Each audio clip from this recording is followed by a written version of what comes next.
Advent calendar box 3 is to make some macrame trees that you're going to add to a garland. So here's the garland, and I've got 2 of the trees here as examples right in front of me so that you can see them. So we're going to do the macrame square knot, which is a really familiar knot to those of you that like to do macrame. If not, don't worry, you can still manage to do this for the first time. So I've got myself a tray and I've just attached a little clip to the tray with one of the sort of mid-range pieces of string that was in your kit. So not the really long length, not the really short length, the one in the middle. And I folded it in half and I've just pinned it to my tray. Now you could use a safety pin and pin it to a cushion. You could use a clothes peg and peg it to a placemat. So any way that you can find just to anchor the top of that down so that you can work around these threads in the middle. Then you're going to get the 2 meter length of thread, so the longer ones, and just get one of them and fold it in half. And with the top of that thread where it's folded in half, you're just going to lay it behind these threads that you've pinned to a tray. And these are going to be called the holding threads and these are the working threads. And what we're going to do is tie a square knot around this middle couple of strings. So we use the left side to make a D across these 2 middle threads, and then we bring the right side over the thread that we took across, take it under the middle ones and up through the D. Now it's a long piece of string, so it took a bit of pulling, and then we tighten it at the top, and that's half of a square knot.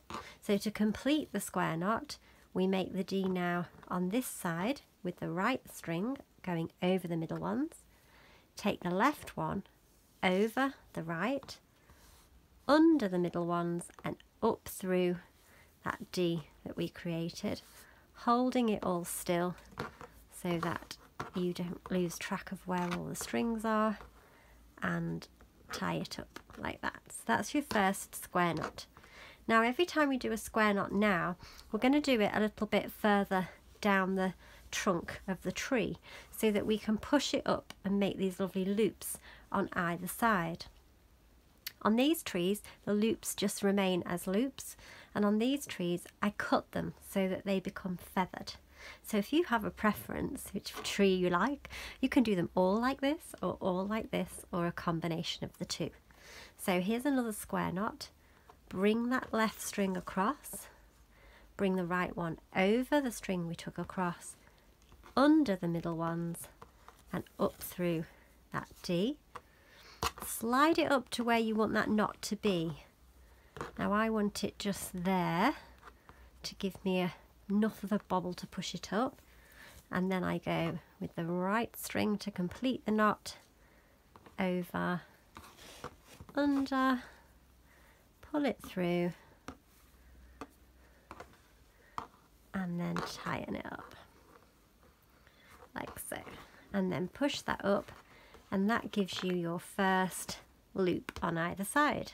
So repeat that process, and this time I'll tie the knot just a little bit further down the trunk because then it will give me a slightly bigger loop. So there's no need to measure it, you'll just sort of do it by eye, and I'll think, that's a bit bigger than the last one. So here we go with the square knot again. Now there's a little diagram on your instructions of the square knot to help you, and you can watch this video as many times as you need to, and then pull them like that to tighten, and you can see that that's made the next bump, and then off we go again.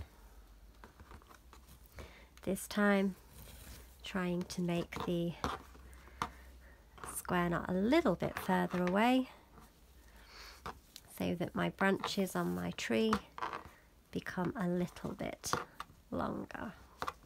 Tighten it up, hold the middle threads and push that up.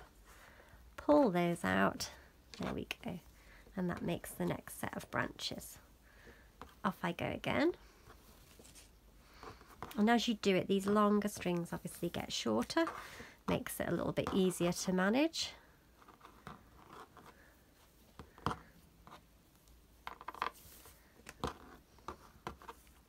Pull it tight. You can use the side bits to manipulate it as well, and then pull those loops nice and tight, and you can see that the branches have got bigger. Off I go again.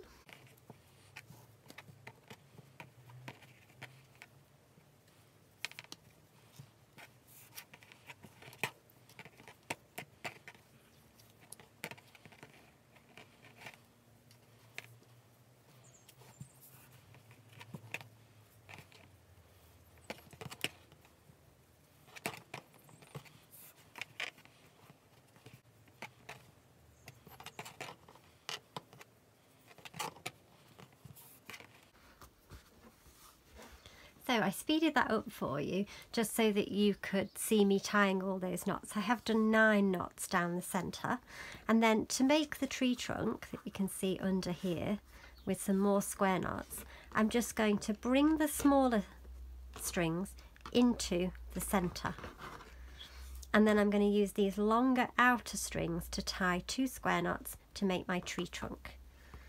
So just as we were doing before, but now those little strings are in the middle because they're not now long enough to make my tree trunk.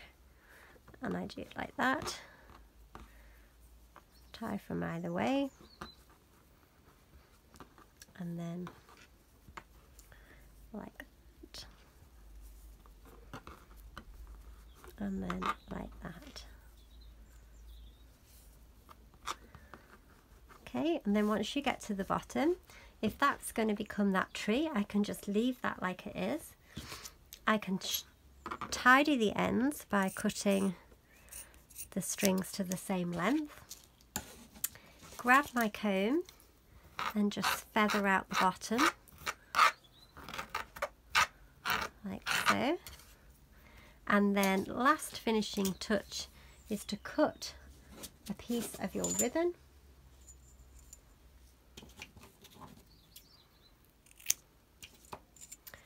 And then tie the ribbon around the base of the Christmas tree in a bow. And I would just divide your ribbon into as many pieces as trees that you're going to make. And tie a nice little bow. Swing it round so that it's laying the right way on your Christmas tree. And that's the Christmas tree with the bumps as branches. Okay, so this time I'm back to make the Christmas tree with the feathered edges.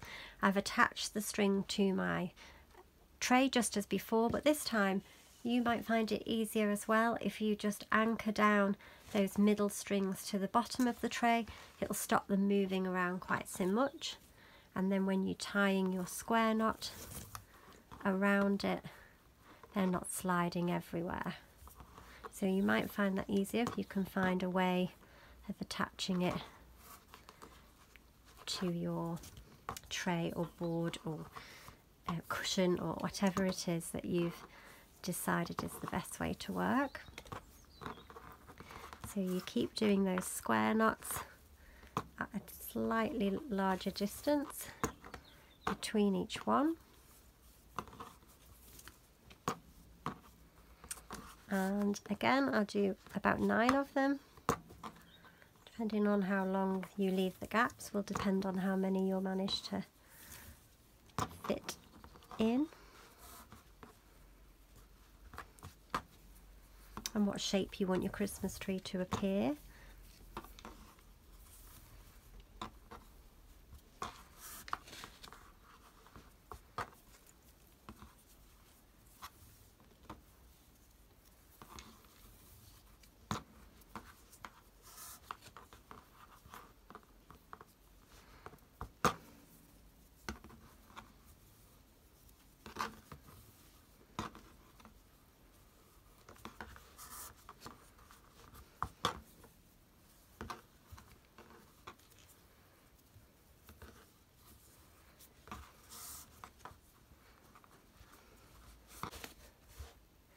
So now that I've got 9, I'm going to work on the binding stitch, which is going to hold all of these strings together.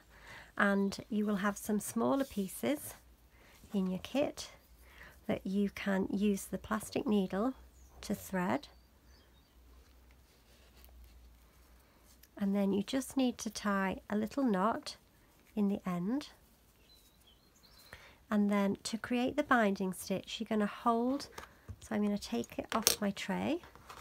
I'm going to hold all the strings in my hand along with the knotted string. And then I'm going to wrap the string, just hold it as high up as you can to the bottom of the tree. Then I'm going to wrap the string with the needle on in a spiral down towards my fingers, and then once you've gone round, say 5 times, 4 or 5 times, pop the needle up behind the spiral to the top, pull the string out with the needle on, and the one with the knot you're going to pull tightly, and then that will create your binding knot around the trunk, and you can pull these threads through it to get it sitting where you want it to be.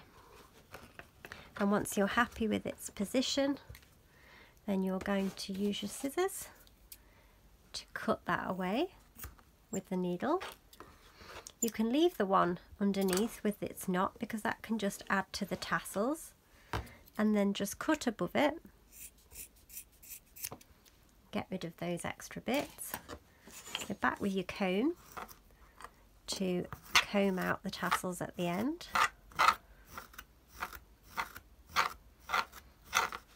Like so.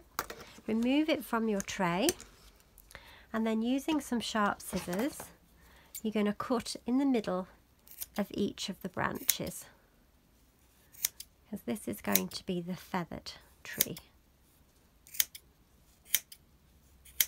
Do it one side, turn it over, and do it the other.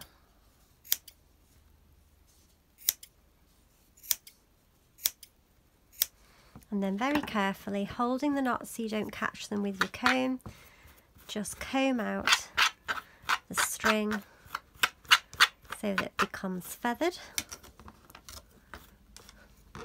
Do that on both sides.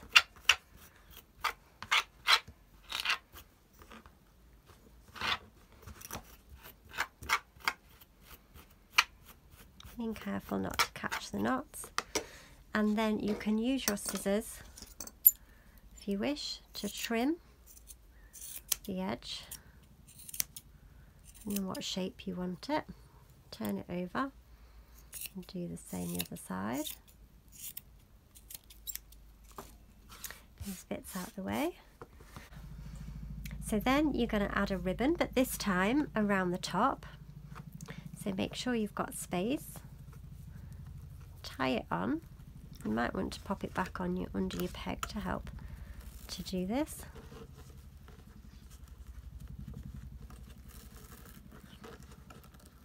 There you go. And then tie yourself a nice bow at the top. There we go. And then that makes your tree with the feathered edges. So once you've got your 2 types of trees made, then you need to just thread it onto the longer piece of string that was included for hanging up the tree. And I like to do them alternately. So you've got one with branches, one with feathers, one with branches, one with feathers.